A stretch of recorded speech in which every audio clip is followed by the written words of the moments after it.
कल हाँ 20 तक हो गया था, 20वां फिर से पढ़ रहे हैं। हाँ, हाँ योग का सेवन करने से जिस अवस्था में निरुद्ध चित्त उपराम हो जाता है तथा जिस अवस्था में स्वयं अपने आप से अपने आप को देखता हुआ अपने आप में ही संतुष्ट हो जाता है। व्याख्या: दूसरे अध्याय के 55वें श्लोक में जिस तत्व की प्राप्ति कर्म योग से बताई है उसी तत्व की प्राप्ति यहाँ ध्यान योग से बताई गई है। दोनों साधनों का प्रापणीय तत्व एक होने पर भी ध्यान योग में तत्व की प्राप्ति कठिनता से तथा विलंब से होती है और इसमें योग भ्रष्ट होने की भी संभावना रहती है, कारण कि ध्यान योग करण सापेक्ष साधन है।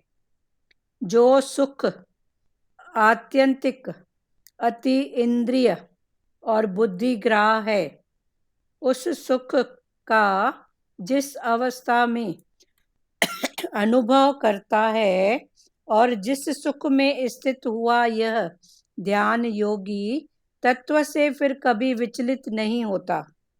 व्याख्या: ध्यान योगी को जिस अविनाशी सुख का अनुभव होता है वह प्रकृति जन्य गुणों से अतीत है, इसीलिए उस सुख को आंतरिक अर्थात सात्विक सुख से विलक्षण, अतीन्द्रिय अर्थात राजस सुख से विलक्षण और बुद्धिग्राह अर्थात तामस सुख से विलक्षण बताया गया है। जड़ता के साथ संबंध रहने से ही मनुष्य विचलित होता है। ध्यान योगी का जड़ता से संबंध सर्वथा छूट जाता है, अतः वह तत्व से कभी विचलित नहीं होता। जैसे समाधि से व्युत्थान होता है ऐसे उसका अविनाशी सुख से कभी व्युत्थान नहीं होता। जिस लाभ की प्राप्ति होने पर उससे अधिक कोई दूसरा लाभ उसके मानने में भी नहीं आता और जिसमें स्थित होने पर वह बड़े भारी दुख से भी विचलित नहीं किया जा सकता। व्याख्या: जिस सुख के लाभ का तो अंत नहीं है और हानि की संभावना ही नहीं है तथा जिसमें दुख का लेश भी नहीं है, ऐसे अखंड सुख के प्राप्त होने में ही सभी साधनों की पूर्णता है। जिसमें दुखों के संयोग का ही वियोग है उसी को योग नाम से जानना चाहिए। वह योग जिस ध्यान योग का लक्ष्य है उस ध्यान योग का अभ्यास न उकताए हुए चित्त से निश्चय पूर्वक करना चाहिए। व्याख्या: संयोग तथा वियोग का विभाग अलग अलग और योग का विभाग अलग है। शरीर संसार के संयोग का वियोग तो अवश्य भावी है पर परमात्मा के योग का कभी वियोग होता ही नहीं, होना संभव ही नहीं, कारण कि शरीर संसार कभी हमारे साथ रहते ही नहीं और परमात्मा कभी हमारा साथ छोड़ते ही नहीं। परमात्मा का यह योग सभी साधकों का साध्य है। 23वां श्लोक अभी फिर से पढ़ रहे हैं। 21वां कल 20-21 हो गया था, अभी 21वां फिर से क्लियर कर रहे हैं। जो सुख आंतरिक हाँ दीदी थोड़ा 21 से 20 से चालू करो ना थोड़ा। अच्छा 20 से चलो ठीक है। हाँ इसके पहले भगवान ने 19 में उसकी हाँ स्थिति का वर्णन किया कि जैसे वायु जहाँ रहती नहीं है उस स्थान हाँ पे अगर दीपक को रखो, हाँ तो दीपक चलायमान नहीं होता है और उसकी लौ शांत ऊपर जलती है। हाँ तो ऐसे ही योगी की स्थिति होती है, जो योग हाँ में स्थित हो जाता हाँ है, तो हाँ, उसकी मतलब स्थिति। वायु के स्थान पर भी वो स्थित रहता है। हाँ, नहीं, वायु के स्थान से नहीं रहता है। जैसे स्पंद हाँ रहित वायु के स्थान में, जहाँ कोई भी हाँ स्पंदन नहीं है, हवा का हाँ। आना जाना या हम्म समथिंग कुछ भी, तो वहां अगर आप हम्म। दिया जलाओगे तो दिया कैसे जलता है? एकदम हाँ। शांत। उसकी लौ हम्म। ऊपर की तरफ, उसकी लौ हिलती नहीं है ना। तो हाँ भगवान ने बिल्कुल। बोला जो ऐसा योग के अभ्यास में स्थित हो चुका है, ऐसी उसकी हम्म। स्थिति है। जैसे अच्छा। दीपक की एग्जाम्पल दीपक का दिया है, और पक्का दिया है। स्थिति योगी की बता रहे हैं। हुआ हम्म क्लियर? ऐसे उसके हाँ चित्त की, हाँ। उसके चित्त की ऐसी स्थिति होती है। तो जैसे दिया जलता है तो लौ हम हम्म। ऊपर ही जाती है, कभी नीचे नहीं जाती है। पर नीचे नहीं हवा जाती, होती हाँ। है तो डगमगाती है। तो हवा का हाँ ज्ञान में इंटेंशन, संकल्प, विकल्प, फालतू थॉट, हाँ ये हाँ। हवा। तो हवा हम्म। होगी तो वो दीपक की लौ जो होती है वो हाँ डगमगाती है इधर उधर। पर जब शांत हवा, हाँ। स्पंद युक्त हम्म कोई जगह है, तो हम्म वहां पर दीपक की लौ कैसी जलती है, ये हम्म। उपमा दी गई है। हाँ। योगी के चित्त की, कि योगी हम्म। का चित्त भी ऐसे ही होता ऐसा ही होता है। है ना। फिर आगे योग का सेवन 20वां पढ़ रहे हैं। हम्म। योग का सेवन करने से जिस अवस्था में निरुद्ध चित्त उपराम हो जाता है, फिर योग में स्थिर होने में, होने में जिस अवस्था में निरुद्ध चित्त उपराम हो जाता है, तो फिर हमारा चित्त निरुद्ध माना इधर उधर कहीं भी अटकेगा नहीं, निरुद्ध, कहीं भी अटकेगा नहीं, आगे निकलता जाएगा। और हर बात से चित्त उपराम होते जाएगा, माना ऊपर ऊपर दिखेगा भले 100 के बीच में, मेले में, जमेले में, पर उसका चित्त क्या है? उपराम, हर स्थिति से ऊपर, अटकेगा नहीं। तो चित्त उपराम हो जाता है, तथा जिस अवस्था में स्वयं, फिर ऐसी अवस्था में क्या होता है? स्वयं अपने आप से, तो वो योगी की स्थिति क्या होती है? वो अपने आप से, अपने आप को देखता हुआ अपने आप में ही संतुष्ट हो जाता है। कब संतुष्ट होता है? अपने आप से, अपने आप को देखता हुआ अपने तो ये एक स्थिति है, तो वो अपने आप में संतुष्ट होता है, अपने आप से माना। फिर जब उसकी इधर उधर वृत्ति नहीं है, तो अपने अंदर की संतुष्टि उसको पता पड़ता है। फिर वो अपने आप को ही देखता है। अपने आप को देखना माना, एक बार उसका पता पड़ा आनंद का, शांति का, संतुष्टि का, तो फिर वो बाहर जाएगा क्या? एक बार खजाना दिख गया तो फिर बाहर कौन देखे? तो वो अपने आप को ही देखते रहता है, आनंद की बात बस। थोड़ी भी हलचल आई तो वो झट उसको, हाँ, नकार के उपराम हो जाता है, नहीं ये मेरे काम का नहीं है, नहीं, रॉन्ग नंबर। तो ऐसे करके उपराम हो जाता है। तो अपने आप से अपने आप को देखता हुआ अपने आप में ही संतुष्ट रहता है। तो ये योगी की स्थिति किसकी? चित्त की। ऐसी उसके चित्त की अवस्था, चित्त की स्थिति है। तो वो अपने आप से, अपने आप को और अपने में ही संतुष्ट रहता है। कुल मिला के उसको आनंद का पता पड़ चुका है, कि आनंद कहीं नहीं है, अपने अंदर ही है। फिर उसने अपने अंदर को खोज लिया है, समझ लिया है, पकड़ लिया है, तो वो बाहर क्यों भटकेगा? क्लियर हुआ सुजाता? हाँ हाँ, हम्म, अच्छा से क्लियर हुआ हाँ, अभी। तो अपने आप में ही संतुष्ट हो जाता है। तो हम्म ये बहुत प्यारा भाव है, कि वो हम्म निरुद्ध चित्त उपराम हो जाता है, निरुद्ध अवस्था। हम्म निरुद्ध हम्म। माना कहीं भी विरोध नहीं, कहीं भी अच्छा। अटकाव नहीं, वो निरुद्ध। तो उसकी हम्म अवस्था निरुद्ध है। कब? जब उसका चित्त उपराम, हर बात से ऊपर ऊपर ऊपर, चित्त माना मन बुद्धि की लड़ाई का एसेंस। तो अभी मन बुद्धि की लड़ाई है ही नहीं, है ही भगवान, है ही आनंद। तो आनंद की बात, तो वो हर स्थिति से फिर उपराम हो जाता है। तो ऐसी अवस्था जब उसको उपराम होता है तो फिर वो अपने आप को देखता है। अरे, जैसे कस्तूरी मृग का इधर उधर से दौड़ के जब बैठी तो उसको पता पड़ा कि ये खुशबू मेरी ही नाभि की है। तो वो बैठ जाती है फिर वो। हाँ बोलो। विरोध का क्या, कोई भी विरोध नहीं। निरुद्ध, निरुद्ध, हाँ, निरुद्ध। तो निरुद्ध। हाँ, कोई निरुद्ध माना कोई अटकाव नहीं। कोई अटकाव नहीं, हाँ, कोई निरोध नहीं ना, हाँ, मतलब हाँ, विरोध नहीं, निरोध। एक हाँ, एक कोई होता है विरोध नहीं। विरोध, विरोध का आगे उल्टा निरोध, माना कोई अटकाव निरोध, नहीं। विरोध में तो अटकाव नहीं। कितने रूप में अटकाव आते हैं। हाँ कोई बोलो अटकाव नहीं। सचदेवा जी। प्योर ना, निरुद्ध। निरुद्ध प्योर भी एक स्थिति में उसका हो सकता है। अभी निरुद्ध माना अच्छा। विरोध नहीं, वो निकलते जाएगा। उसकी फिर अवस्था की बात में निरुद्ध है। तो ये अवस्थाओं का वर्णन हो रहा है ना, किसकी?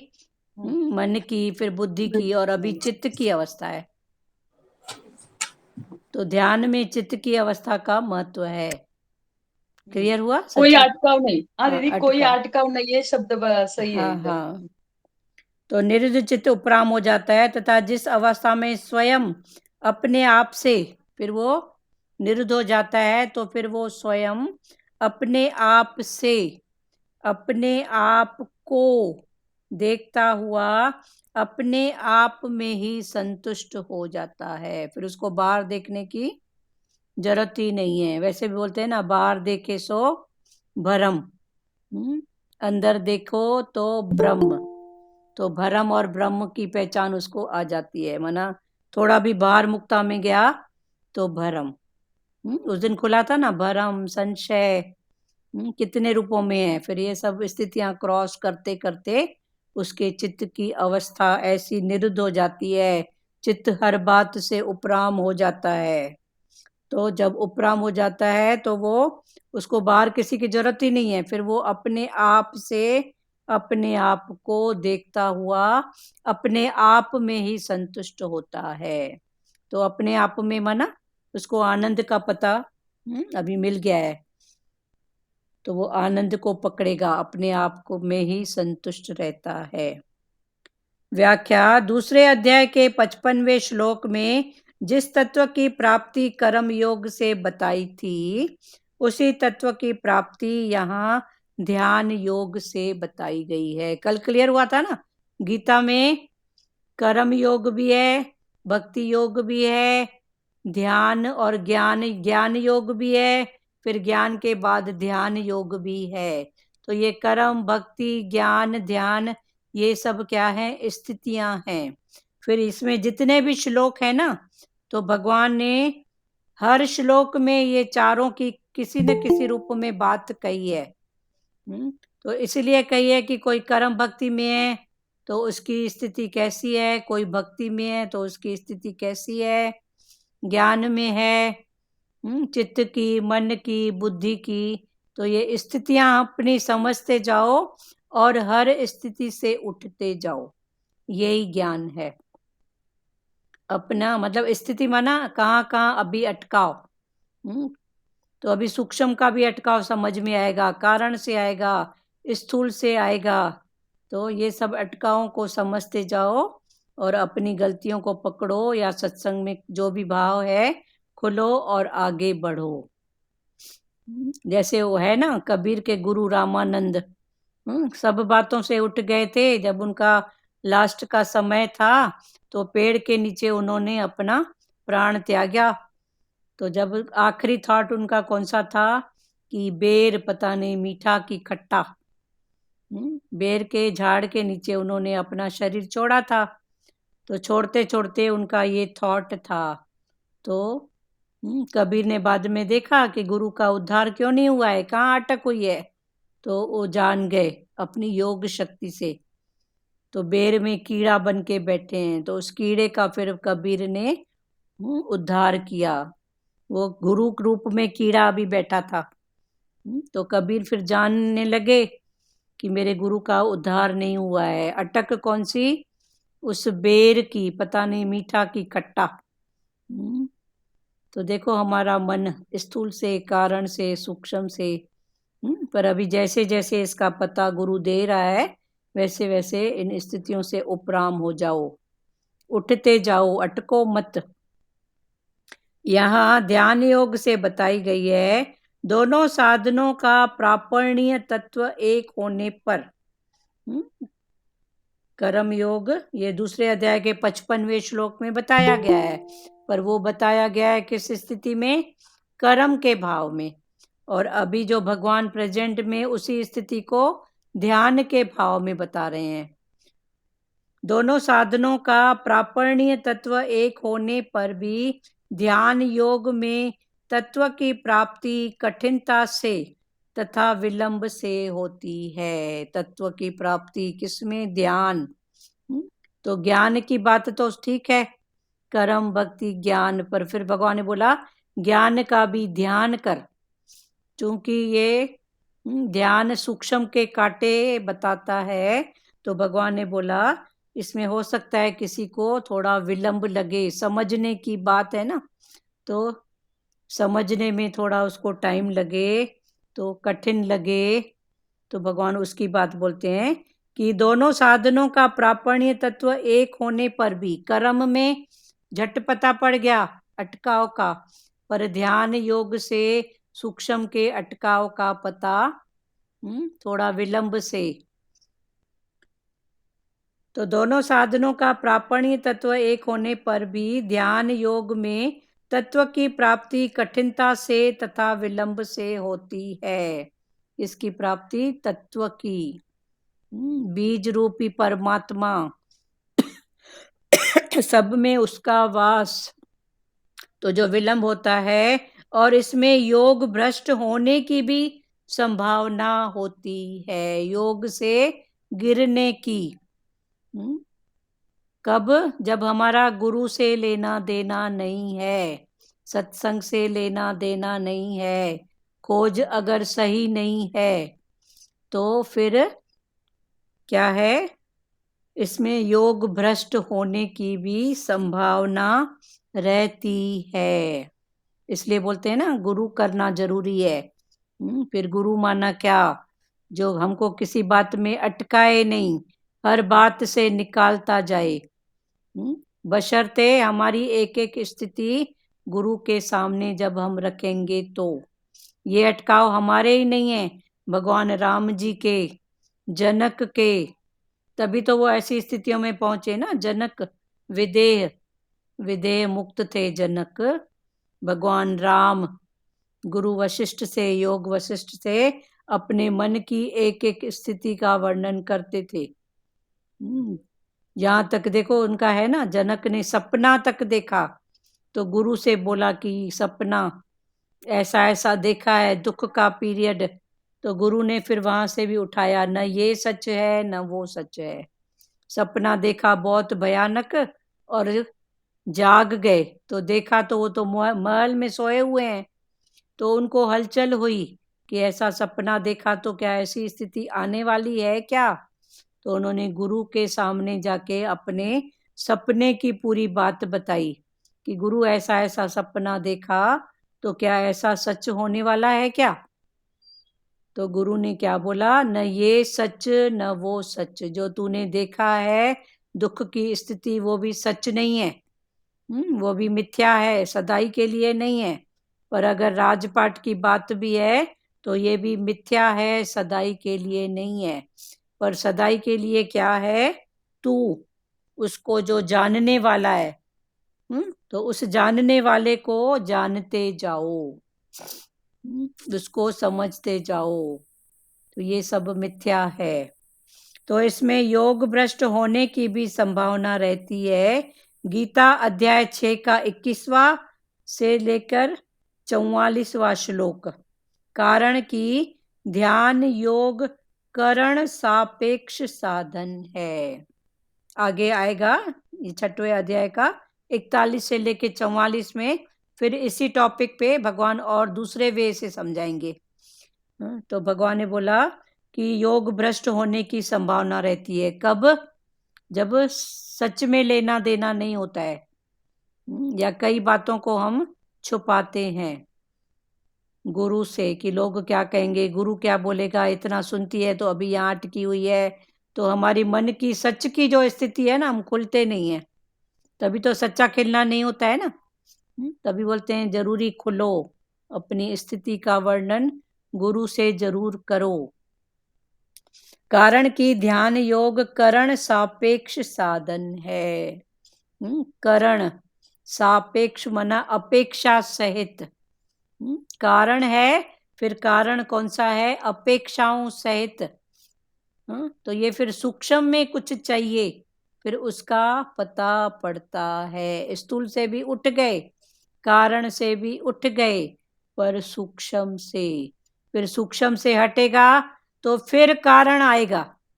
देखो ऐसे ऐसी भी स्थितियां होती है, कभी कभी हम सूक्ष्म से भी उठ जाते हैं, तो फिर उठने के बाद फिर वो कारण सामने आता है। मेरे में ऐसी ऐसी बात थी, ऐसा ऐसा मैंने पुरुषार्थ किया, कारण। तो फिर भगवान ने बोला स्थूल भी खत्म हो सकता है, जान के उसको आप चेंज कर सकते हो, सूक्ष्म को भी आप जान के चेंज कर सकते हो, पर ये कारण, तो टोटल कारण क्या है? अज्ञान। आप आज जितने भी थॉट आएंगे ना, तो देखो मन सब थॉट को किसी न किसी कारण सहित लेके आता है। मैं गई कारण, मैं आई कारण, ऐसा हुआ कारण। तो ये कारण, कारण में जब कर्म भाव में होते हैं तो कर्म जो प्राणी है, वस्तु पदार्थ, उसमें भक्ति भाव में भी कारण आता है, ज्ञान में भी कारण आता है। तो फिर भगवान ने बोला उस कारण को समझो, जे कारणों का कारण परमात्मा तू ही है, तू ही करा रहा है, तो फिर भी मुक्त हैं। पर जब परमात्मा याद नहीं है तो अनेक रूपों में कारण हमारे सामने आते हैं, और ये कारण ही अज्ञान है। पर कारण अगर परमात्मा को दें, कारणों का कारण परमात्मा तू है, तो फिर भी आगे निकलेंगे। पर जब परमात्मा भूल जाता है और कारण फलाना टीरा ऐसा किया, उसके कारण ऐसा हुआ, तो ये कारणों में अभी अटको मत। कारण की ध्यान योग कारण सापेक्ष साधन है। अभी तक भगवान ने देखो ज्ञान की बात कही, फिर ज्ञान के बाद ध्यान की बात कही, अभी भगवान ध्यान का भी बता रहे हैं कि इससे भी उठ। नहीं तो बोलेंगे अभी तो मेरा ध्यान बहुत जाता है। तो ध्यान से भी भगवान उठने की बात कर रहे हैं, ध्यान का भी ध्यान धरो। तो ये आगे की स्थिति है। क्लियर हो रहा है सबको? बोलना है किसी को? कारण ध्यान कारण सापेक्ष है, वो अपेक्षाओं सहित है, पर स्थिति है कर्म के भाव में। क्या स्थिति? भक्ति के भाव में, ज्ञान के भाव में, वैराग में, फिर प्रेम में, फिर प्रेम के बाद कर्म, तो फिर कहीं ना कहीं अटकाओ, फिर ऐसे करते उठते जाओ, स्थूल से, कारण से, सूक्ष्म से। पर स्थूल और सूक्ष्म से उठना होता है, पर कारण कितने रूपों में खड़ा होता है। फिर भगवान ने बोला कारण की खोज कर। ये कारणों का कारण अगर परमात्मा को श्रेय देता है तो ठीक है, वरना फिर से कोई ना कोई खाता। क्लियर हुआ? लाजमाता बोलो, सचदेवा, सुजाता। दीदी ये वाली गीता पढ़ो ना, आप दूसरी गीता पढ़ते हो तो समझ में नहीं आता। ठीक, उसका एक श्लोक पढ़ रहे हैं और उस क्लियर इधर से कर रहे हैं। ये वाली गीता नहीं है आपके पास? मेरे पास है, उसमें खाली श्लोक है। श्लोक है? हाँ, ये श्लोक को थोड़ा क्लियर करके भगवान ने बताया है, फिर उसको और क्लियर कर रहे हैं। अभी 20वां जो आपके, सुनो आपके पास जो गीता है ना, हाँ, उसमें 20वां श्लोक है, हे अर्जुन मैं सब भूतों के हृदय में स्थित सबका आत्मा हूँ तथा संपूर्ण भूतों का आदि मध्य और नहीं, ये 10वां श्लोक है। एक मिनट, पेज पलट गया।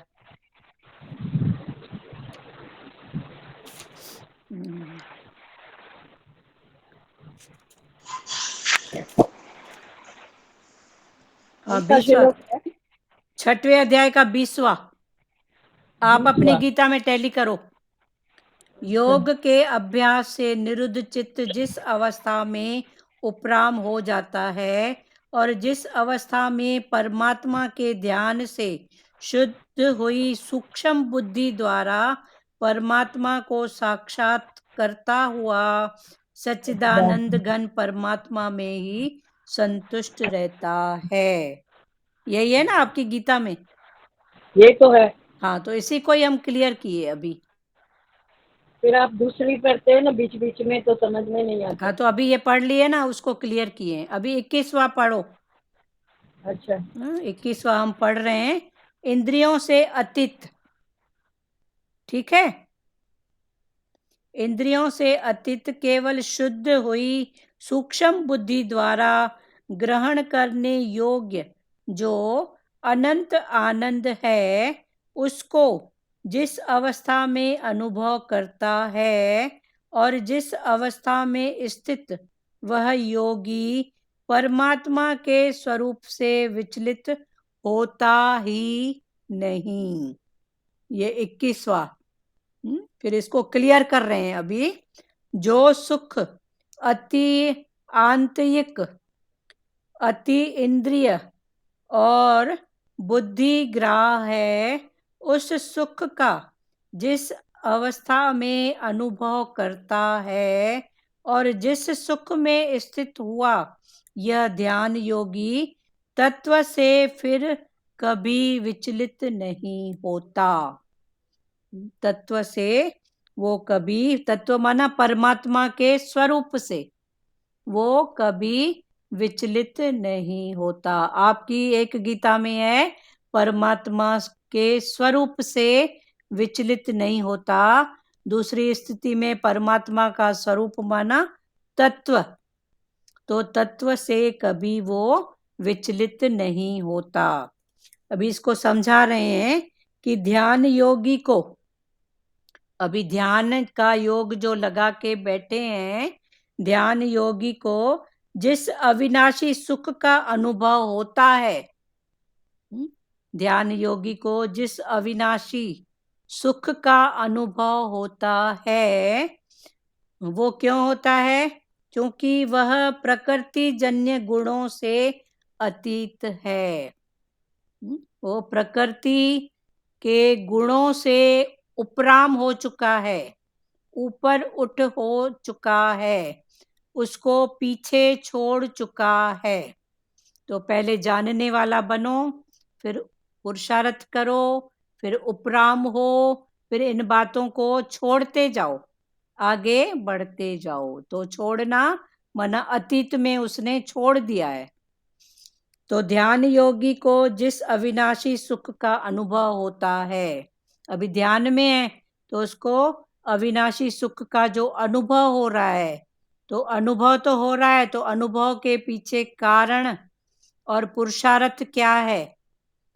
कोई भी बात का जब हमको अनुभव होता है तो उसके पीछे कुछ तो कारण होता है ना। फिर कारण के पीछे हमने उस क्या पुरुषार्थ किए, तो भगवान भी वही बोल रहे हैं कि ध्यान योगी को जिस अविनाशी सुख का अनुभव होता है, ध्यान में आने के बाद उसको जिस अविनाशी, अभी तक अविनाशी है, आगे फिर भगवान इसमें भी कुछ न कुछ दिखाएंगे कि अभी इससे भी ऊपर उठ। तो जिस अविनाशी सुख का अनुभव होता है, तो क्यों होता है? क्योंकि वह प्रकृति जन्य गुणों से अतीत है। प्रकृति और प्रकृति के गुणों को वो पीछे छोड़ के आया है। छोड़ना मतलब पुरुषार्थ करके आगे बढ़ा है। फिर प्रकृति में 3 बातें आती हैं, तन की प्रकृति, मन की प्रकृति, धन की प्रकृति। फिर भगवान ने बोला तीनों प्रकृति को तू जानने वाला बन। फिर जैसे जैसे जान गए जानते जाएंगे वैसे वैसे फिर अटकाव नहीं होएगा। आगे बढ़ते जाएंगे। जरूरत की बात जिसको है देनी है, अटको मत, आगे बढ़ो। तो वही बात भगवान अभी इस रूप में हमको समझा रहे हैं कि ध्यान योगी को भी जिस अविनाशी सुख का अनुभव होता है, ध्यान में आने के बाद उसको अविनाशी सुख का अनुभव होता है, वह प्रकृति जन गुणों से अतीत है। इसका कारण वो प्रकृति और प्रकृति के गुणों को पीछे छोड़ आया है। तो छोड़ेंगे कब? बिना जाने तो कोई चीज छूटती नहीं है ना। पर जब जैसे जैसे जाना वैसे वैसे छूटती गई।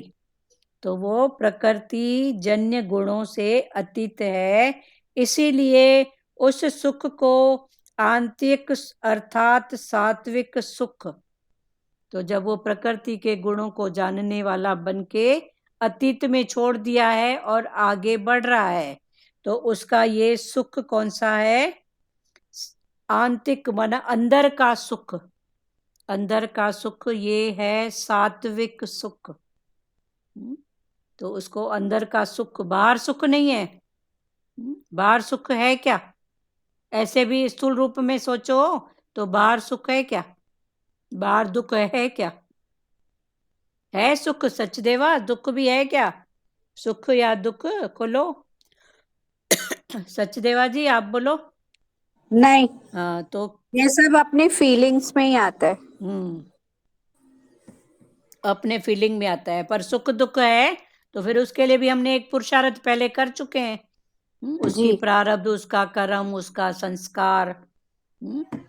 मैं उसको जानने वाला बस। तो जैसे जानने वाला बना तो मैं अटकूंगा क्या? फिर निकलते जाओ। तो फिर अभी भगवान वही बात बता रहे हैं कि ध्यान योगी जिस अविनाशी सुख का अनुभव करता है, तो उसका अनुभव करने का जो कारण है, चूंकि वो प्रकृति जन्य गुणों से अतीत हुआ है, उसको पीछे छोड़ के आगे बढ़ रहा है, इसलिए उसको अंदर सुख, अपने अंदर सुख दिख रहा है। तो ये ऐसा सुख सात्विक सुख है। फिर भगवान क्या बोल रहे हैं? कुछ सुख हमको इंद्रियों के आधार पर दिखते हैं, कुछ सुख मन के आधार पर दिखते हैं, कुछ सुख बुद्धि के आधार पर दिखते हैं। तो फिर भगवान ने बोला अभी चेकिंग करो। कभी कभी मन में आता है ना, अभी मैं सुखी, अभी मेरी प्रकृति ऐसे। तो ये किसके आधार पर है? बुद्धि के आधार पर मैं सोच रही हूँ कि कल ऐसा था तो आज ऐसा है। तो बुद्धि के आधार पर सुख है, पर ये भी बोलते हैं ना, अंतर्मुखी सदाई सुखी, हाँ बाहरमुखी सदाई दुखी। हाँ, पर वो अंतर्मुखी जहाँ पहले भगवान हाईएस्ट स्थिति बताए हैं, फिर भगवान ने बोला चेकिंग करो कि सुख का जो आधार है वो मन है, बुद्धि है, क्या है? तो फिर समझो।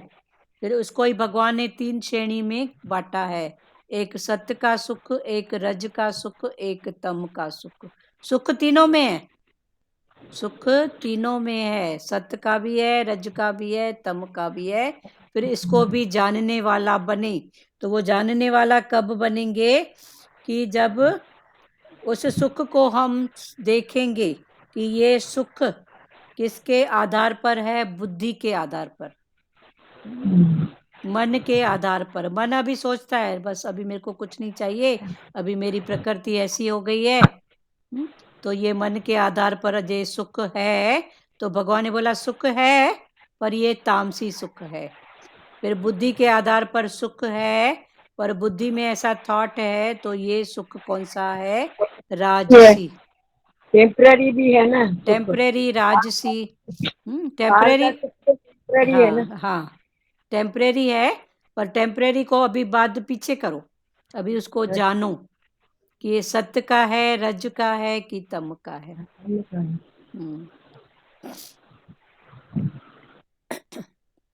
अभी फिर से पढ़ रहे हैं। ध्यान योगी को जिस अविनाशी सुख का अनुभव होता है, वह प्रकृति जन्य गुणों से अतीत है। उसको अविनाशी सुख का अनुभव कब होता है?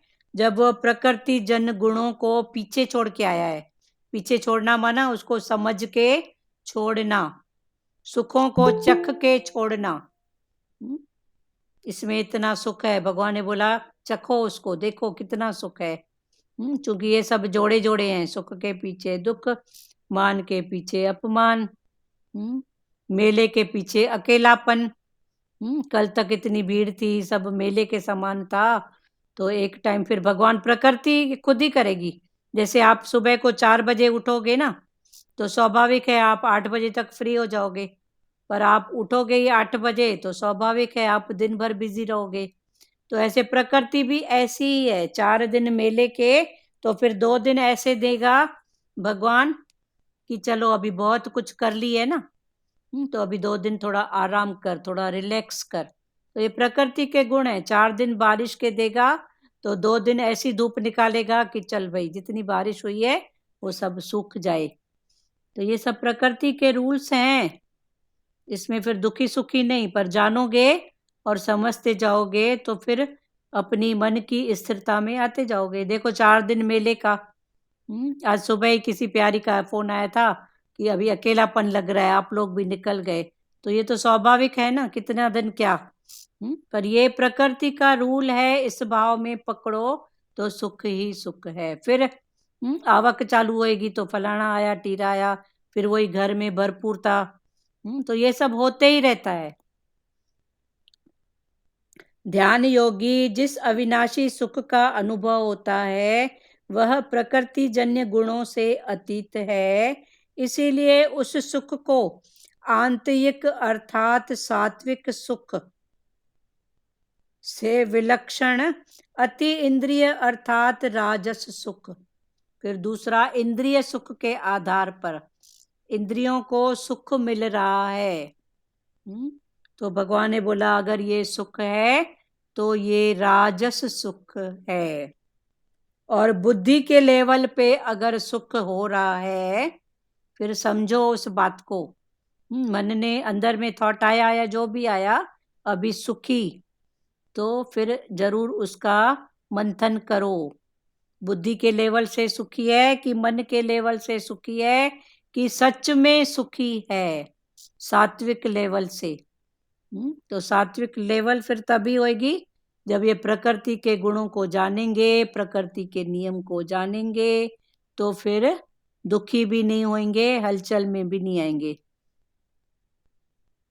तो बुद्धिग्राह अर्थात तामस सुख, तो बुद्धि का सुख है ये तामस है, और इंद्रियों का सुख है राजस, और उससे ऊपर है सात्विक सुख।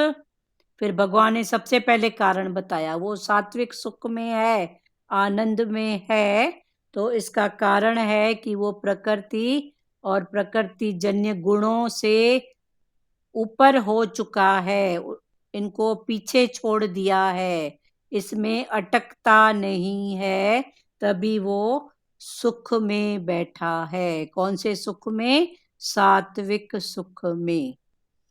तो सुख कभी मन बताए ना अभी सुखी राम हूं, अभी ठीक है, तो फिर इसको जरूर टटोलो कि सुख किस लेवल का है, बुद्धि के लेवल का है, इंद्रियों के लेवल का है कि मन के लेवल का है। फिर ये 3 को अलग अलग भगवान ने बोला, एक तामसी है, एक राजसी है, एक सात्विक है। फिर सात्विक से ऊपर है ज्ञान, फिर वो जो भी स्थिति है वो अंदर में ठंडा मटका है, बाहर से पाट प्ले। तो ये सत्य से भी ऊपर है सहज, ये फिर आगे। और ये ज्ञान किसका है? कृष्ण का, जो खुद ही एक जगह नहीं बैठा तो हमको भी बैठने देगा क्या? तो ये हर बात में बोलेगा उठ उठ उठ, चेक कर अपनी स्थिति को, फिर वहां से उठ। ये राज है, तमस है तो राजस में आ, राजस में है तो सत्य में आ, सत्य में आए तो अभी सत्य सरलता में आ जा। पर इन स्थितियों को जब समझ के क्रॉस करेंगे ना, तो फिर ये जो भगवान हमको स्थिति बता रहे हैं कि उसकी स्थिति हमेशा ठंडा मटका, वो अंदर में हमेशा शीतल में ही है, आनंद में ही बैठा है, तो ये स्थिति है। इसमें किसी को बात करना है?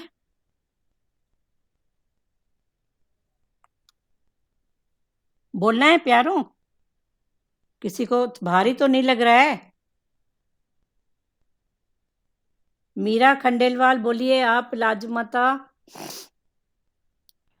ऐसा लग रहा है, हरिओम, हाँ कि ऐसा लग रहा है कि सुख सब स्थिति में सुख होता है।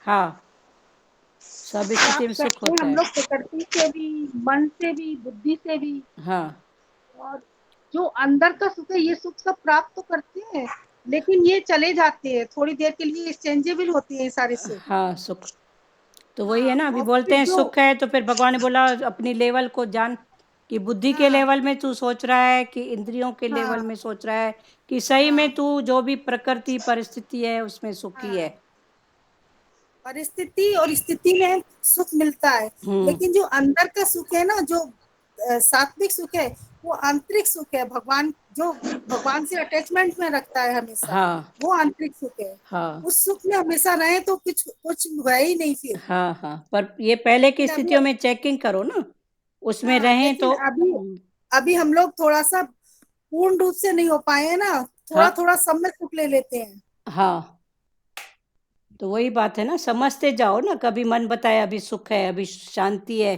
तो उसको पूछो शांति है तो किस लेवल की है, बुद्धि के लेवल की है, कि अभी ज़्यादा मेरे सामने सेवा नहीं है तो फिर लगता है अभी शांति है। मेरे सामने ज़्यादा काम नहीं है, सेवा नहीं है, या कोई बात नहीं है, तो मेरा मन ऐसे लगता है अभी शांति है। तो फिर पूछो कौन सी लेवल की शांति है। वो अभी सुख अपने है। आप को एनालाइज करना है हमको, हाँ। अपने आप को करना है। तो ये तमोगुणी रजोगुणी सुख, तमोगुणी सुख, सात्विक सुख, फिर जब ये सबसे ऊपर होंगे तो फिर भगवान ने बोला फिर वो सरल सरल स्वभाव, सरल भाव में आ हाँ, जाता है।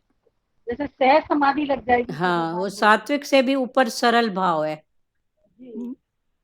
पर अभी तक अगर भगवान ने प्रेम सात्विक को में महत्व दिया है अभी, कि सबसे ऊंचा हाँ सात्विक है। फिर वो क्यों है, क्योंकि उसने प्रकृति और प्रकृति जन्य गुणों को वो पीछे छोड़ के आया है, समझ के, चख के, खा पी के, फिर वो मिथ्या करके आगे बढ़ा है। एक्चुअल में सात्विक सुख में राग द्वेष कुछ भी नहीं है ना, वो हाँ क्लीन है। हाँ, आगे चल के सरलता में कभी कभी पार्ट प्ले में फिर हो जाएगा, सरल भाव में, पर इन बातों को वो क्रॉस कर चुका है ना, तो उससे हो जाएगा, करना नहीं पड़ेगा। फिर वो आगे की स्थितियां हैं।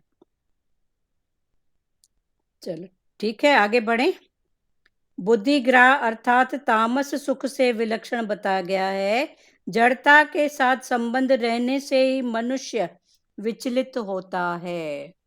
मनुष्य विचलित कब होता है, द्वंद्व विचलित भाव उसका कब होता है, जब उसका जड़ता से संबंध होता है। फिर जड़ कौन, वस्तु पदार्थ भी जड़, फलाना टीरे में भी अगर है संबंध तो विचलित हुए तो वो भी जड़। ध्यान योगी का जड़ता से संबंध सर्वथा छूट जाता है। जो ध्यान योगी है, तो ध्यान करते करते उसका जो जड़ता से संबंध है, अटैचमेंट, वो फिर छूट जाता है। अटैचमेंट नहीं रहता, रहता फिर इधर ही है, जड़ के साथ भी रहता है, चेतन के साथ भी रहता है, पर उसका जो संबंध है वो छूट जाता है।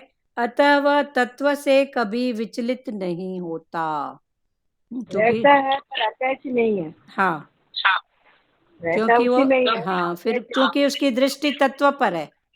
तत्व पर है ना दृष्टि, इसीलिए हाँ उसको attach नहीं होता है। हाँ, विचलित नहीं होता। जैसे समाधि से व्युत्थान होता है, ऐसे उसका अविनाशी सुख से कभी व्युत्थान नहीं होता। अभी उसकी बुद्धि समाधि में लग चुकी है ही है समाधि में, तो उसका समाधि से कभी व्युत्थान, नीचे गिरना नहीं होता है, बस वो समाधि की स्थिति में है, समबुद्धि की स्थिति में है।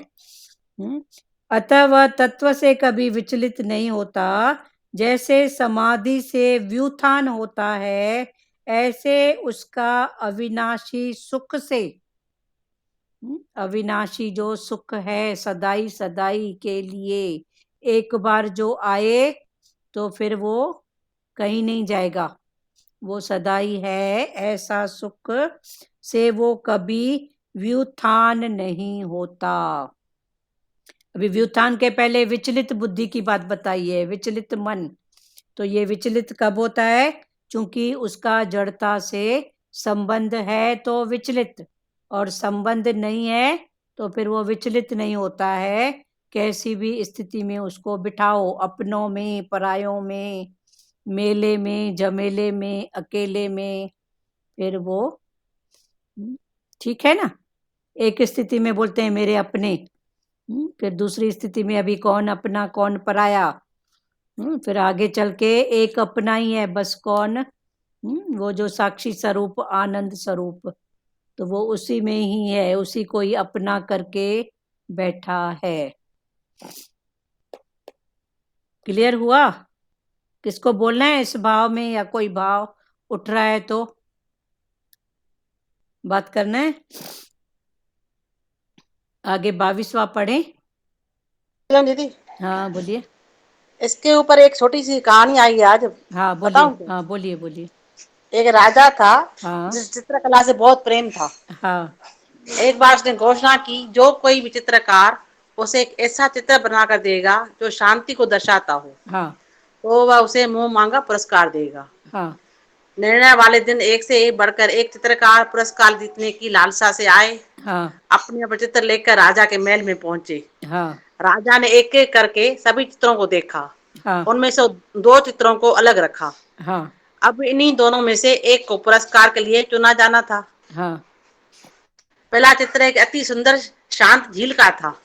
किसका? उस झील का पानी, झील का था, जहाँ झील।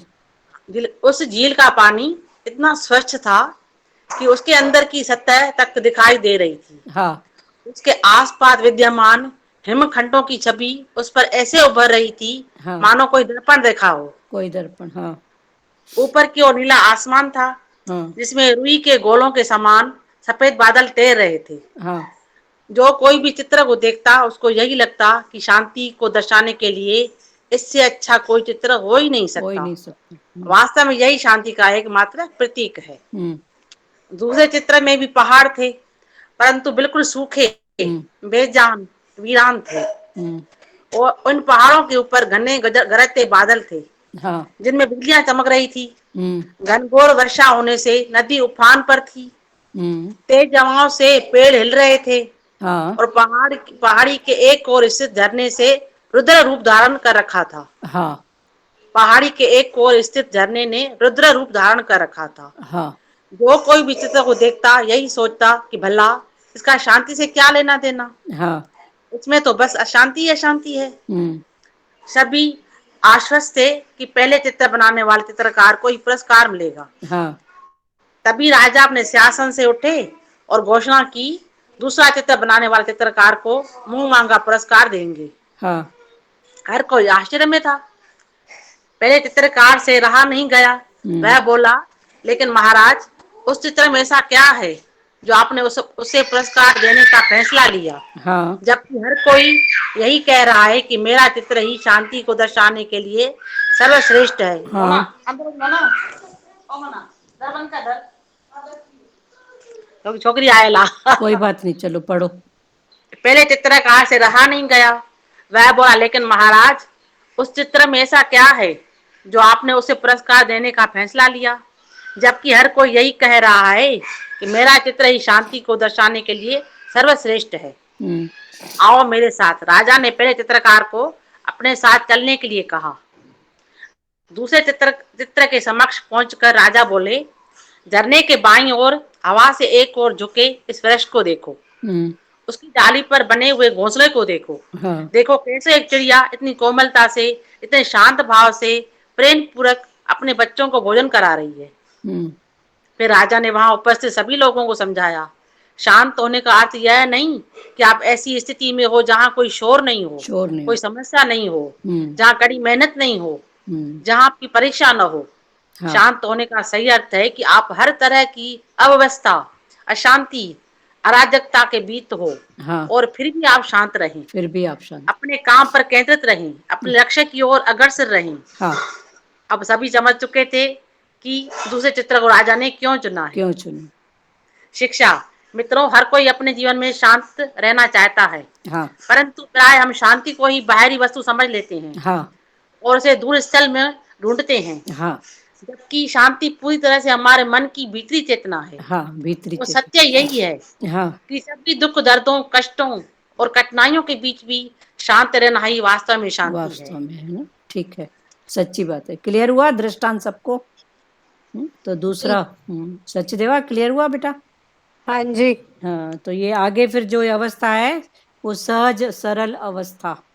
तो ये भगवान स्थितियां बता रहे हैं, रज से तम से उठो, रज में सत्य में। फिर भगवान ने बोला सत्य कब है? जब उसने प्रकृति के गुणों को अतीत किया है। फिर अतीत किया है तो शांत बैठा है, जैसे पहले चित्र की, पर राजा ने दूसरे वाले चित्र वाले को इनाम दिया। क्यों? क्योंकि उसमें ये सब दृश्यों के साथ झील के सामने पहाड़ थी, हवा चिड़िया थी, का चिड़िया एग्जाम्पल भी दिया। दाना दे रही है अपने बच्चे को। तो ये सब स्थितियां रहेगी, उन सब स्थितियों में अपने अंदर की संभाल कर रही है चिड़िया, शांत बैठी है। शांत हो गया हमारे है गुरु जी इसमें। भी बोलते हैं ना, भले मेले में रहो, वन में रहो, हाँ लेकिन मन में शांति हो। हाँ, तो वही स्थिति है ना, मेले में, झमेले में, अकेले में, जहाँ भी रहो, पर अपने अंदर की स्थिति को चेक करो। फिर अंदर की स्थितियां तो बहुत अंदर की बात है। फिर कभी ऐसा मन में आए कि अभी शांति है, तो फिर पूछो बुद्धि के लेवल में शांति है कि मन के लेवल में शांति है कि इंद्रियों के लेवल में शांति है। बहुत ज़्यादा काम होता है, हाँ, फिर भगवान प्रकृति है चेंजेबल, तो ज़्यादा काम नहीं है, थोड़ी शांति, तो लगता है अभी तो शांति है। फिर पूछो कौन सी शांति है? बुद्धि के लेवल में है, इंद्रियों के लेवल में है, अभी हाँ सेवा ज्यादा सामने नहीं है तो शांति लग रही है। हाँ, तो ऐसे करते करते फिर उठते जाओ। उसके बाद सरल भाव कि भले जो भी स्थिति है सरलता में, पर अंदर फिर वो शांत भाव। सुजाता क्लियर हुआ बेटा? और किसी को कुछ बोलना है? राधा माता आपको बोलना है कुछ? चलो ठीक है, अभी 22वां पढ़ रहे हैं। जिस लाभ की प्राप्ति होने पर उससे अधिक कोई दूसरा लाभ उसके मानने में भी नहीं आता, और जिसमें स्थित होने पर वह बड़े भारी दुख से भी विचलित नहीं किया जा सकता। व्याख्या: जिस सुख के लाभ का तो अंत नहीं है और हानि की संभावना ही नहीं है, तथा जिसमें दुख का लेश भी नहीं है, ऐसे अखंड सुख के प्राप्त होने में ही सभी साधनों की पूर्णता है। आगे भगवान ने बोला जिस लाभ की प्राप्ति होने पर, ऐसा लाभ, सच्चा लाभ। ये 22 का है ना? हाँ 22वां। 22। हाँ, जिस लाभ की प्राप्ति होने पर उससे अधिक कोई दूसरा लाभ उसके मानने में भी नहीं आता। तो एक बार उसको इस लाभ का, धन का पता पड़ा, इसमें इतना फायदा है।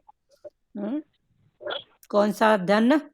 अभी जैसे दृष्टांत में चला, रिलैक्स स्थिति में वो था, 2 चित्र एक बने, एक में झील में सब दिख रहा है, आजू बाजू के वृक्ष, आकाश का पूरा, और उसके अपोजिट में दूसरा चित्र ऐसा कि वो सब दृश्य के साथ में एक पहाड़ है, हवा के झोंके हैं, एक चिड़िया है जो अपने बच्चे को दाना खिला रही है। तो राजा ने दूसरे चित्र को इनाम दिया। क्यों दिया? कि ये सब होने के बाद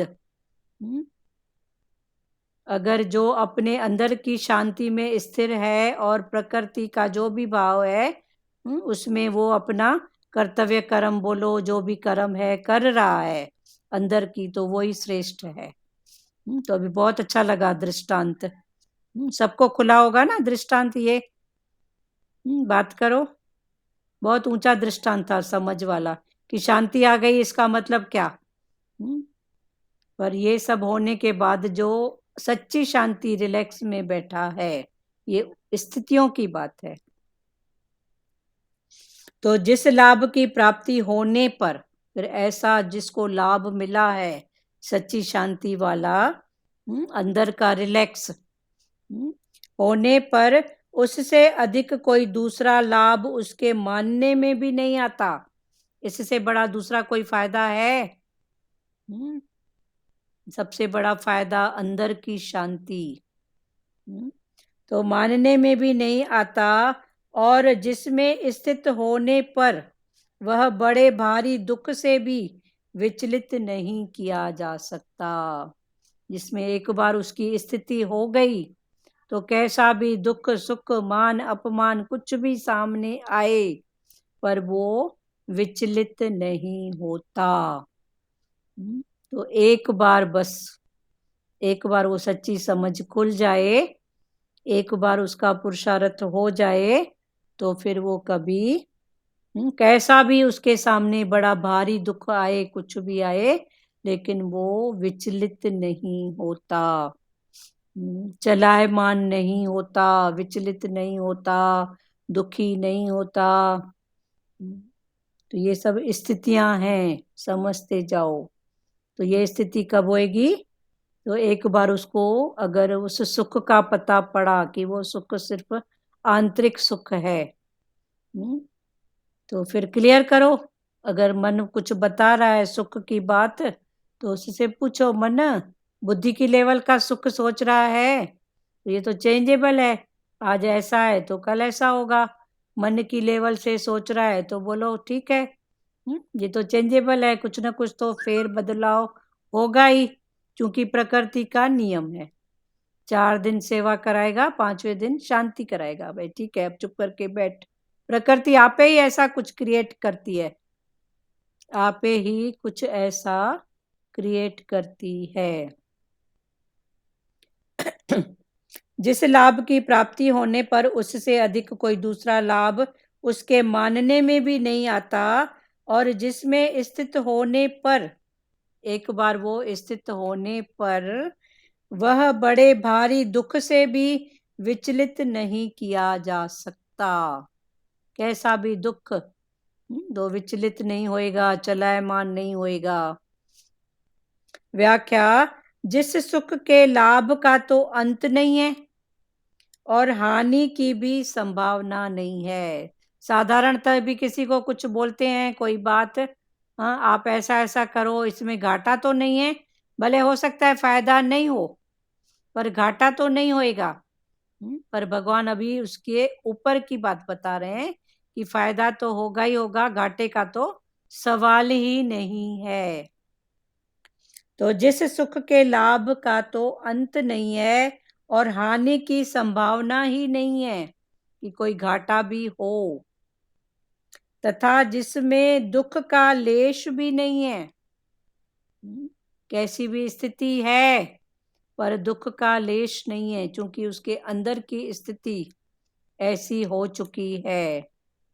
शांत, एक रस, एक रूप तत्व में स्थित, तथा जिसमें दुख का लेश भी नहीं है, ऐसे अखंड सुख के प्राप्त होने में ही सभी साधनों की पूर्णता है। जिसको ऐसा अखंड सुख, ऐसा सुख जो अखंडित है, कभी खंडित नहीं होगा, तो अखंड के प्राप्त होने में सभी साधनों की पूर्णता है।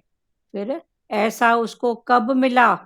जब उसने सभी साधनों को पूर्णतया यूज किया, समझा, जाना, फिर छोड़ा, आगे बढ़ा।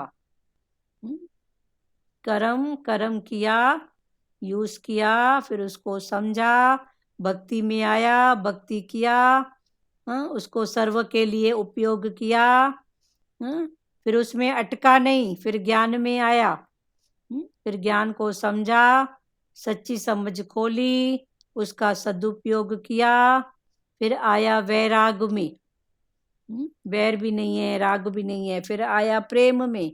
तो ऐसे करते करते वो ऐसी स्थिति पर पहुंचा है जहां उसको अखंड सुख की उसको प्राप्ति होती है। तो अखंड सुख के प्राप्त में ही सभी साधनों की पूर्णता है। तो उसको ऐसा अखंड सुख कब मिला? जब उसने कर्म से लेके जितने भी साधन अपनाए हैं, साइकिल उठाया, स्कूटर उठाया, कार उठाया, हवाई जहाज उठाया, हेलीकॉप्टर चढ़ा, ये सब साधन। तो कर्म, भक्ति, ज्ञान, वैराग, प्रेम, ये सब साधन। फिर इन साधनों में स्थूल कारण सूक्ष्म भगवान ने बताया।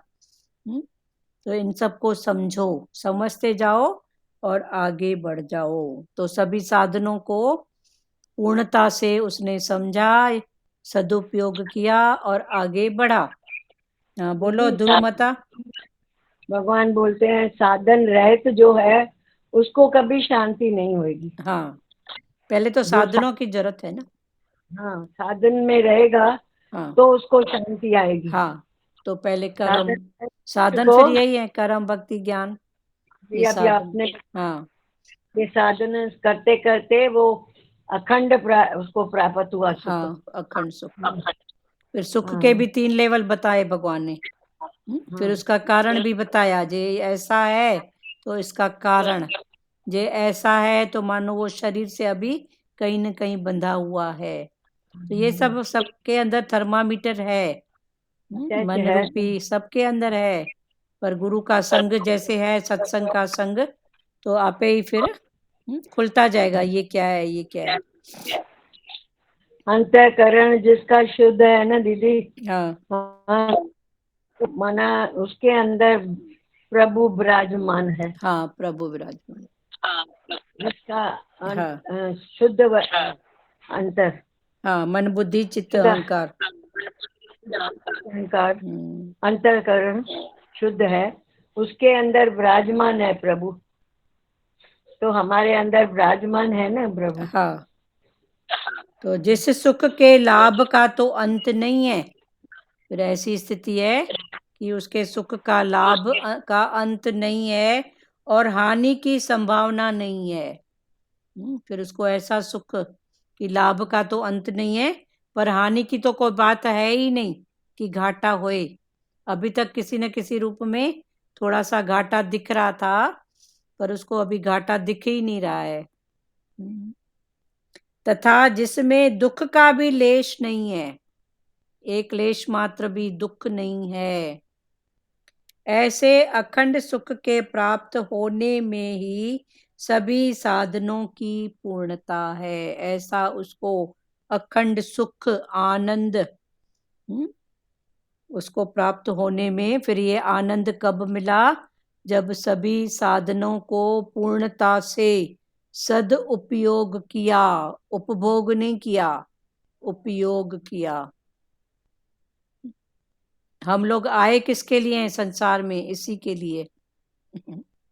भगवान ने हमको जो भेजा है ना, तो इसके लिए भेजा है, अखंड सुख की प्राप्ति। पर फिर देखो कहाँ कहाँ अटक है, मन की, तन की, बुद्धि की, इंद्रियों की।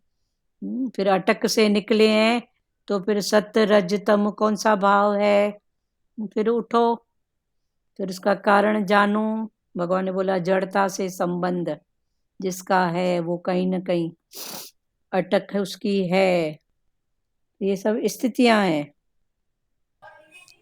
ठीक है। जड़ता से तो रहता ही है, उसमें से निकलना थोड़ा मुश्किल नहीं है।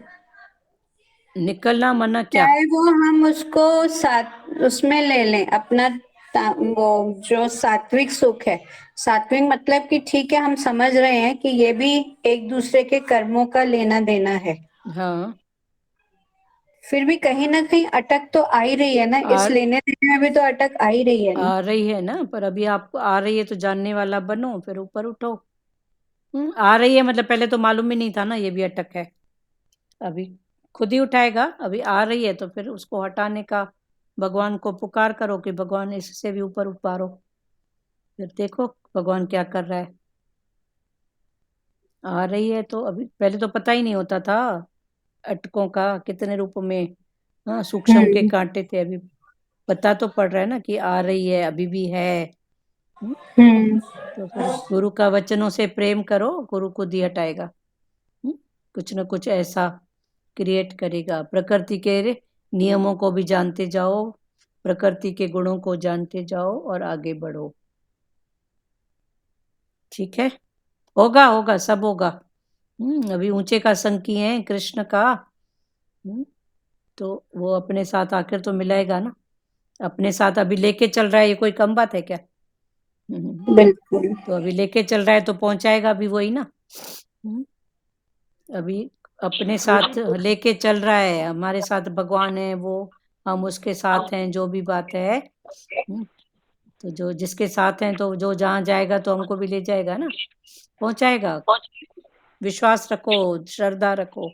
हाँ ध्रुव माता बोलो। पुरुषार्थ तो जारी है ना, हाँ पुरुषार्थ जारी है। चल रहा है ना। हाँ इसके रास्ते पे आए हैं, भगवान ने रास्ता दिखाया है। हाँ अब चलना तो वो है ना, पुरुषार्थ करके। हाँ हाँ, अभी वो इतना दिया है खजाना, हाँ तो हम उस पे चले तो फायदा हमको ही होएगा ना। हाँ, हो रहा है ना, होएगा क्या, हो रहा है।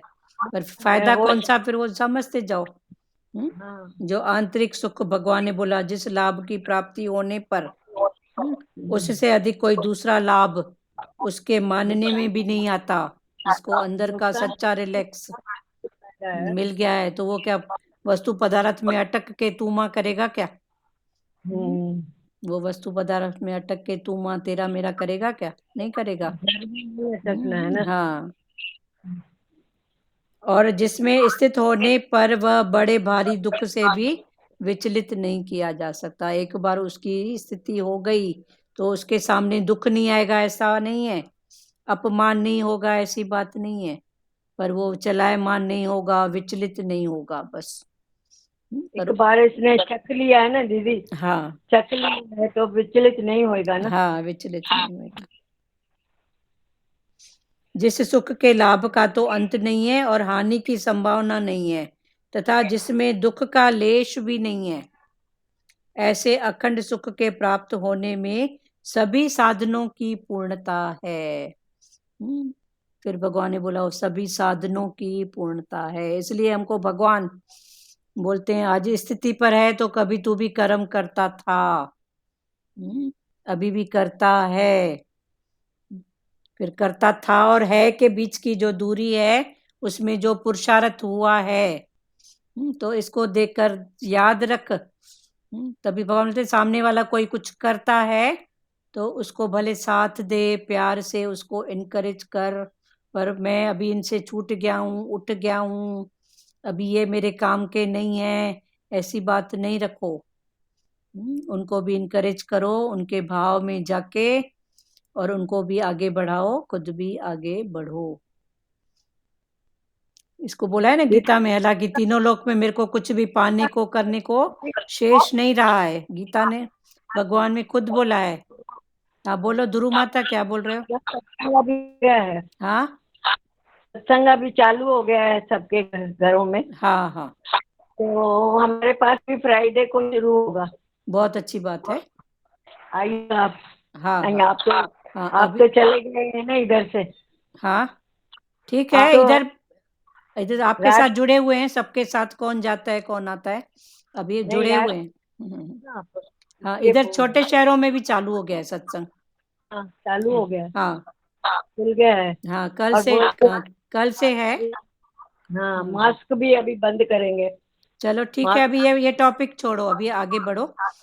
अभी हम तो अपना जो चालू किए हैं, जितना हाँ, भगवान कराएगा करेंगे। चलो, और किसको चालू बोलना है?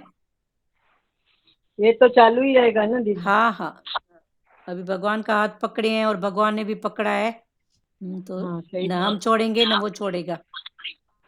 और किसको बोलना है प्यारों? बात करना है, करो, टाइम तो हो गया। एक एक बार सब बोलो। सुजाता बोलो बेटा, क्या बोल रहे हो?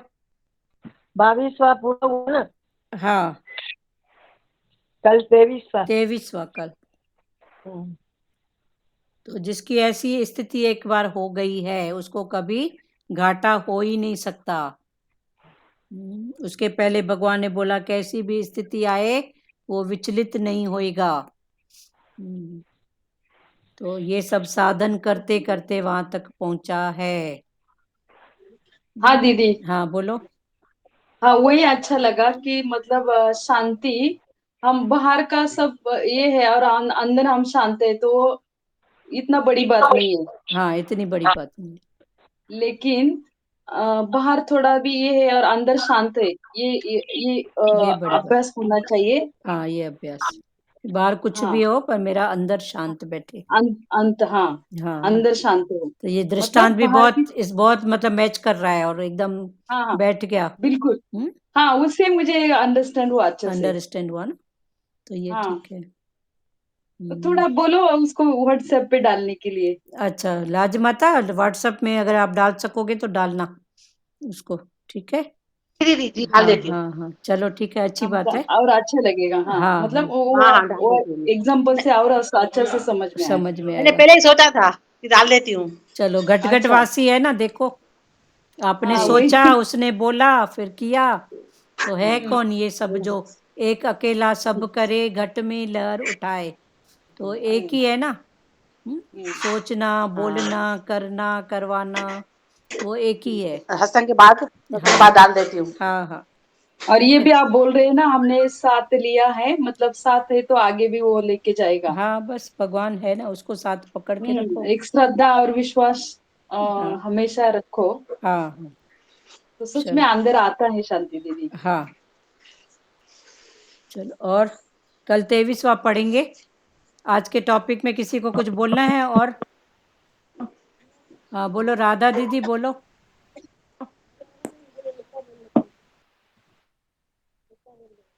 लाजमाता बोलो, आपका माइक हिला। ठीक है, श्री कृष्ण नहीं दीदी गोविंद वही चालू करें। किया था मैंने। हाँ हाँ जी दीदी जी श्री चालू। कृष्ण गोविंद करें। हाँ बोलना जी है क्या जी राधा दीदी आपको? एकता नहीं आ रही है आवाज आपकी, आपकी आवाज नहीं आ रही है। और किसको बोलना है? रानी भाटीजा, सार्थक जायसवाल, मीरा जी बोलो, क्या बोल रहे हो? हरिओम। ऐसा लग रहा है कि कोई भी परिस्थिति हो, हाँ उस परिस्थिति को हमको अपनी स्थिति नहीं बनानी है, हमको हमको आत्मिक सुख में रहना है हमेशा। हमको आत्मिक सुख में, उसके लिए फिर पढ़ाई है ना पहले, हाँ करते करते। प्रोसेस करते रहना है, प्रोसेस करते रहना है। हाँ परिस्थिति तो आएगी, लेकिन हाँ हम अपनी स्थिति बना लेते हैं ना, तो हम डावाडोल हो जाते हैं। तो हाँ अपनी स्थिति नहीं बनानी है, अंदर से भगवान से प्रे करके और उसमें डावाडोल होकर नहीं, उससे निकल जाने का है। हाँ हाँ उसके नाम में ही है परिस्थिति, तो पर माना दूसरा, दूसरे की स्थिति।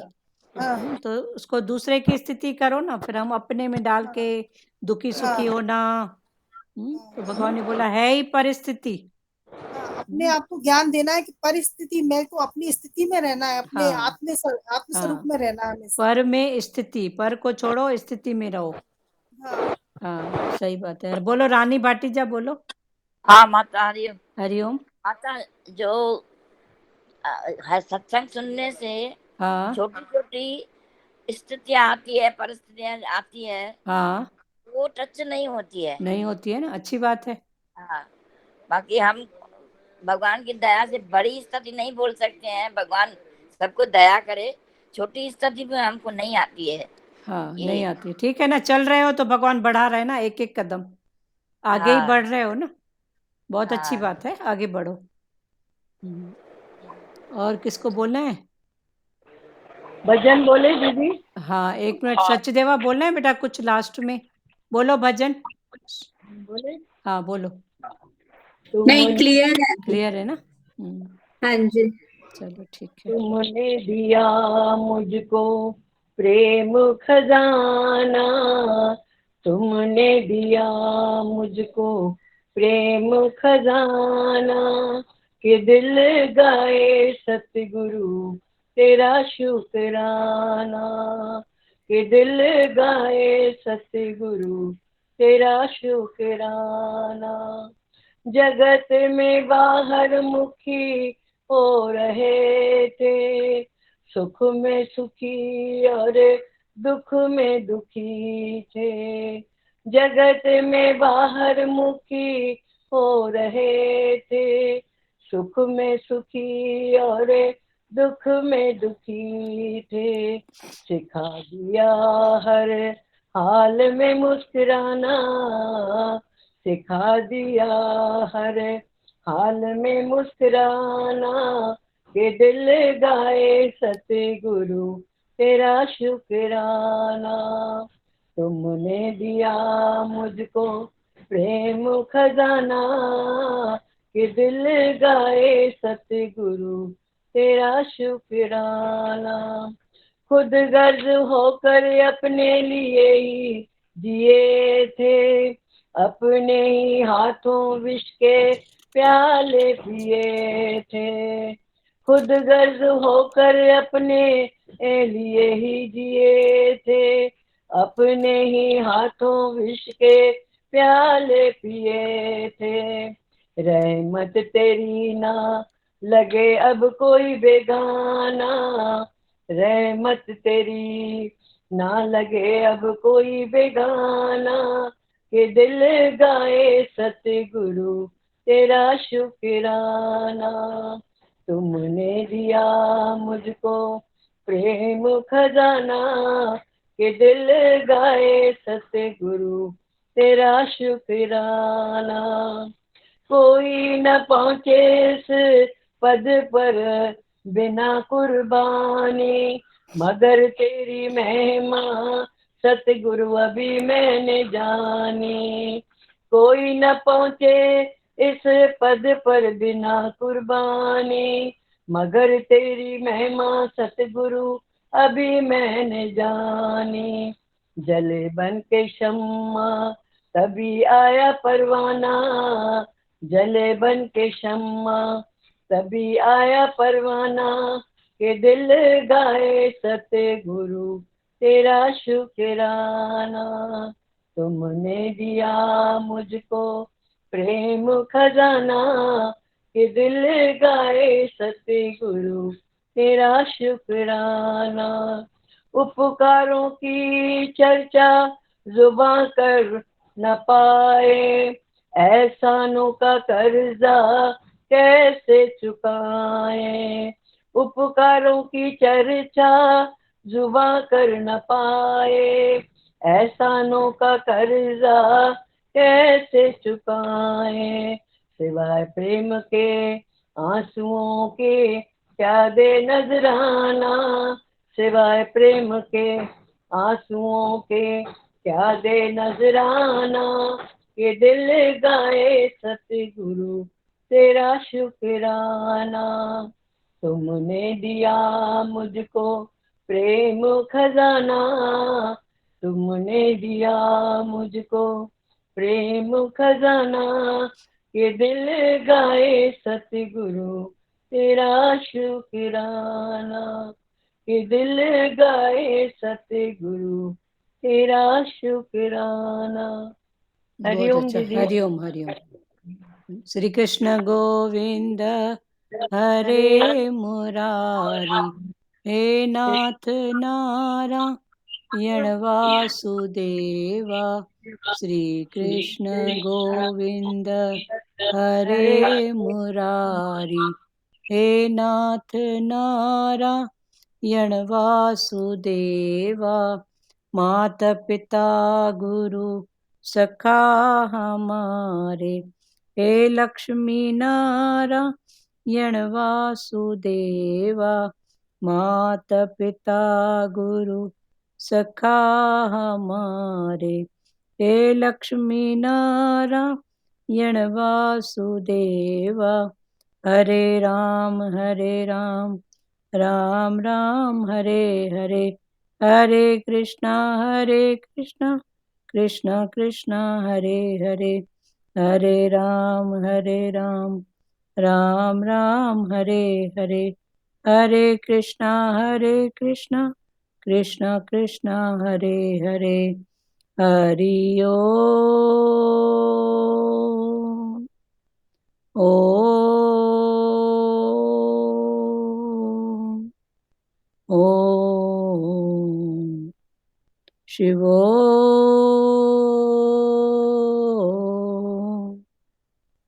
हरिओम सबको।